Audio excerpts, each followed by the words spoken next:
बातमी अहिल्यानगरमधून आहे। अहिल्यानगरमध्ये फर्निचरच्या दुकानाला भीषण आग लागली आहे। आगीत 5 जणांचा दुर्दैवी मृत्यू झालाय। अहिल्यानगर जिल्ह्यातील नेवाशाची ही घटना आहे। नेवासा फाटा येथील कालिका फर्निचरला भीषण आग लागली। आगीत कुटुंबातील 5 जणांचा गुदमरून मृत्यू झाला। मध्यरात्रीनंतर दुकानाला ही भीषण आग लागली होती। आगीचं कारण अद्याप अस्पष्ट आहे। पोलिसांसह बचाव पथकाने आग आटोक्यात आणली आहे। जीवितहानी आगीत झालेली आहे। अत्यंत भीषण अशी ही आग होती। फर्निचरच्या दुकानाला मध्यरात्री ही भीषण आग लागली, ज्यात एकाच कुटुंबातील 5 जणांचा गुदमरून मृत्यू झाला। सध्या अग्निशमन दलाने ही आग आटोक्यात आणलेली आहे। मात्र दुर्दैवाने जीवितहानी टळू शकली नाही।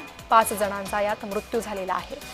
फर्निचरच्या दुकानाला ही भीषण आग लागली होती। आगीचं कारणही अद्याप समजू शकलं नाहीये।